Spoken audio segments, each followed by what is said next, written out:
Hello everyone, welcome to Herald Global. Today we have with us Ms. Anshuka Parwani, India's leading yoga and holistic wellness expert, known for transforming lives one breath at a time, from being a national level swimmer and commercial pilot to becoming the go-to yoga coach for celebrities like Kareena Kapoor Khan, Alia Bhatt and many more. Anshuka has redefined the role of modern wellness with a signature fly fit method and deep-rooted commitment to mindful living. Let's deep dive into her journey. I'm Saimik and you're watching Mind Speak. Okay, so you started your journey as a national swimmer and also as a commercial pilot. What led you to change the course of your career and you got into yoga and wellness? How did that happen? I used to swim professionally, like you said. I've been a national swimmer. So wellness, I think, has always been part of my life as a sportsman and an athlete. You're living wellness really. But specifically with yoga practices, I used to practice a lot of pranayam again as a baby, but didn't realize that because my mother would push me into it. But to be very honest, the pivotal moment of doing this as a career was because I was in a really near fatal motorbike accident, which left me bedridden for about a year. And I was a commercial pilot then. So I had to sort of switch from being a commercial pilot to being nothing. That's what I call it. It was like a transformation of being bedridden, not being able to walk, etc. And then yoga to me really came to me as magic because it really helped me sort of rebuild myself. I think it was definitely that sort of transformation that I needed within. It was like it's been a second life for me. And so the big change. Okay, so what was the idea behind forming Anshuka Yoga? I'm going to be very truthful here. The name itself was not thought of at all. When I firsthand experienced the magic of the practice, I knew that this is something that I definitely want to share because growing up, I never thought that yoga could be something. For me, it was just boring. People that are old and boring do yoga, to be very honest. But then when I went through the entire experience myself, I believed and I learned that yoga is so much more than just physical asana or just sitting and breathing. The yogic philosophy of mind, body, soul, which is yoga. It's beyond the studio. It's beyond the mat. It's beyond asana. It's so much to do, and that's the right kind of holistic lifestyle to be at. Sure. And I feel like all the physical trauma that I went through my accident, it was only the magic of yoga that got me to really sort of mend. Physical trauma is very easy to, because I've been there. Physical trauma is very easy to heal, because you have x-rays, you have MRIs, you have doctors, you have band-aids, you have medication. What about the other trauma that we go through? It's non-tangible. Yes. And I think for me, my practice with yoga really made me understand and overcome that. Because for me, it was definitely a second life, building myself from scratch. I was told by a few doctors that I possibly wouldn't be able to walk again. Okay. Touching my toes was very hard. I was in crutches for 8 months of my life. I could not, my medical license of my commercial pilot was temporarily suspended because you have to have a class 1 medical, which is the highest medical in the country. Sure. So there was so much that the practice gave me. So I knew that this is what I want to share. And I didn't go back to the airlines, although I do hobby fly to keep my license current. But I realized that this is what I want to share. I want to practice this as a lifestyle and I want to share it with as many people as I can. And the name Anshuka Yoga was never thought about because I began teaching. And I remember when the first few times, because it was so new to me, I was called in for interviews, etc. And they asked me, so what is your brand called? And I said, oh, it's called Anshuka Yoga, and I was like, this is what I believe in is, it is me. Anshuka Yoga doesn't follow one school of yoga. We don't believe that the rigidity of any school. We believe that you take from different schools of yoga, different schools of practices, and bring it together. And that's what I was doing. So for me, it was, that's how Anshuka Yoga began. Okay, where did you get this idea of, as you just mentioned, like, bringing certain things from, different school of thought and practices? So exactly what I'm saying. So when I started as part of my therapy, I started with physiotherapy. That's what you start with for mobility, etc., around the joints and my body. And then I began to do a little more of my yoga practices, my asana practices. And then I realized that throughout my time of being an athlete, there were many different schools of fitness, movement, and repertoires that I had learned to strengthen myself. And I realized that one school wasn't one shoe fits all. Sure. There were different schools that were how do I say that the foundation of different schools were very different. I'll give you examples. Like an Ashtanga school is very, very fiery. So it was meant for warriors. It was created for warriors back in the Okay. day. Then the Iyengar school of yoga is more relaxed, more props, more aided. And that was also for the warriors that were wounded. So the history of each school came in for a specific being. So I realized that just because maybe today I can't touch my toes, but maybe I can, get into a lovely inversion and I can meditate longer, or I can do, so I realized that it was different schools that I like. I feel that customization is so important. Personalization is so important. So that's why I thought that it's very important. And because growing up, a lot of people around me and me believed that yoga is boring. I realized that it's not boring. It's just that you have to customize it to give it to your students, Sure. So I realized that the old age, how do I say, the traditional practices are so strong, but there are modern practices that are elevating the traditional practices. So I wanted to stitch both of them, that amalgamation of old and new, like Ayurveda, right? So Ayurveda is many, many hundreds of years old, right? But today there are like, I practice it every single day, but there are ways to sort of, if I can put it in a better way, to make it more attractive, because everybody walks into the studio for various different reasons and goals, but they Okay. stay because they realize it's not because I'm a tool and our team is a tool to show them what they really want. And because we have the ability and the knowledge and the expertise of various different things, we love to stitch in different, like a little bit from here, a little bit from there. We do foundational mat Pilates. Another thing that we pioneered was, I remember, Fly Fit. It is the aerial version of yoga that I created. Actually, I was the first person to pioneer Fly Fit, aerial fitness in India. And that was because I was in New York on a holiday. And I, being a pilot, love adrenaline, love the flight, right? So I saw, oh, there's something called aerial yoga. And I walked into a studio and it was really beautiful. And I said, there's so much more that you can do with this hammock. Why should I only be restricted to yoga asanas? I can do a fitness repertoire on it. Sure. So I remember buying that apparatus, bringing it back to India, and working on it for a year to create a repertoire to sort of give again a mixture of everything. And I'll tell you, there are a lot of people that want to be upside down, in the sense, Shirshasana, your headstand. I think it's a goal for most people. It's aspirational. But sometimes people are doing it incorrectly. They can injure their neck, they can injure their spine because they are not strong enough.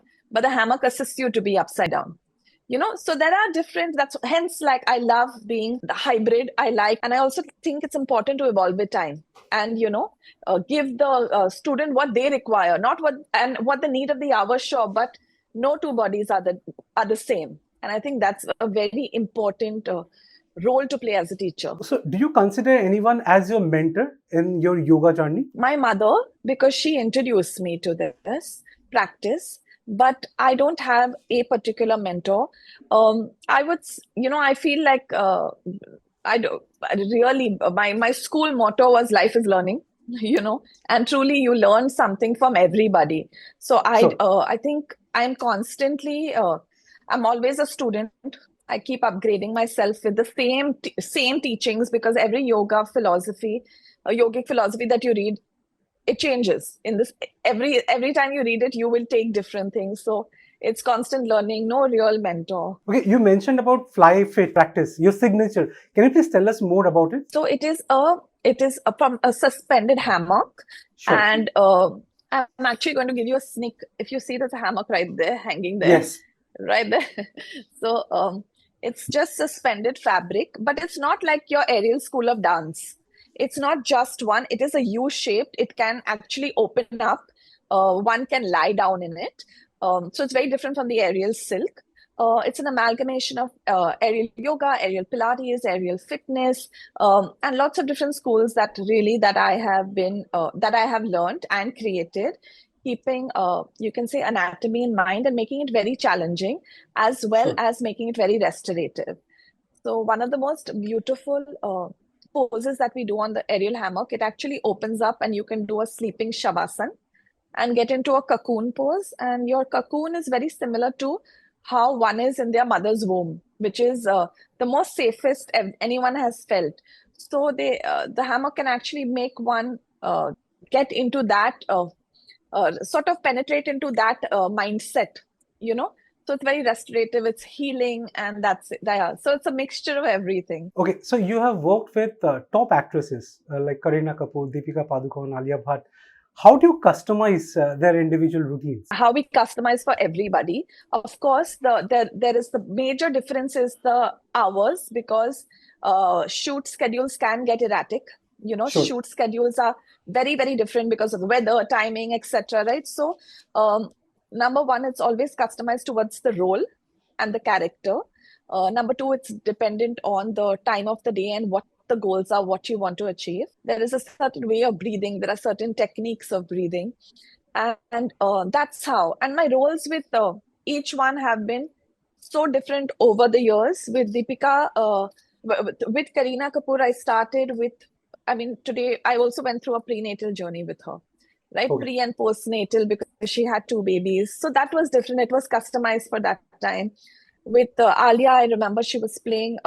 She did her first international film while she was carrying her baby, which was, and it was lockdown, peak lockdown. So it was all done online while she was out of the country. So that was customized according to that. With Deepika, I also started working with her on a film called Gehraiyan. So I did more than just train, because the protagonist was a teacher. So she was literally playing my characters, like a yoga teacher. So there was so much difference in sharing. It was no longer just training for a role. It was also training to be a teacher. So I have been very blessed to sort of be in different. How do I say it? Like, been given so many different opportunities where it's been very, very interesting to sort of curate and create with one another. Yeah. So how do you strike a balance between traditional yoga and modern fitness? We come to know about people talking about strength training is also very important. And how do you do that basically? Because truly, I don't believe that this is new. I just believe that back in the day, there were people carrying kgs and kgs of rocks and etc., like Sure. evolution. We just stopped doing that. Hence, we need to go back to the roots and create a strength-based practice as well. So what I do is really, for me, my traditional practices are very important. So everything is rooted in anatomy and philosophy. So anatomy is very, very important. Anything more is, again, just making it more interesting. For example, I do a lot of weighted flows. I do believe that strength training is very important, because if you're just working out for that 1 hour in one day, or even sometimes people just work out for 3 times a week, and throughout the time, a lot of us do have that luxury of not doing so much housework, not doing so many things that our ancestors do. We have to sort of strike that balance, and hence, as long as I'm sticking to the philosophies and the anatomy, which is very important, because form is important, it can injure you. And like, I'll give you an example, like alternate nostril breathing. I'm sure you all must have seen pranayam happening somewhere, Yes. everybody, right? Yes. That you can maybe just modify with the way you're inhaling or exhaling. But at the end of the day, your breath is not going to change, right? So you can play with maybe the number of seconds, or you can make it more interesting, like a Surya Namaskar. We are known to have the most different variations of Surya Namaskars. I remember my master trainer telling me that everybody goes to him and says, how do you all create this? Because every time we don't keep a Surya Namaskar monotonous. But the truth is that Surya Namaskar still has those steps. We are just altering it to maybe hit more muscle groups or elevate the practice a little. So as long as you're staying true to your roots foundationally and anatomically, I think that's where we draw the balance. Okay, for our viewers, please tell us how much time does it take to achieve desired result? And at the same time, like somebody comes to you, they share their goal. This is what I want to achieve. Okay, so how do you, with your training, your process, okay, how do you amalgamate their goal and your training process? So firstly, I'm very realistic. I don't, like, there's always a discussion. There's never a promise, because I see them for maybe, even if I see them daily, I'll see them for 5 hours or 6 hours a week. But what's important is what they do away from the mat, and we make sure that we always monitoring, whether it means their nutrition, whether it means their sleep habits, etc. But physically, we can't do anything. But I will give you an example that we work very closely with, because I'm also a health coach.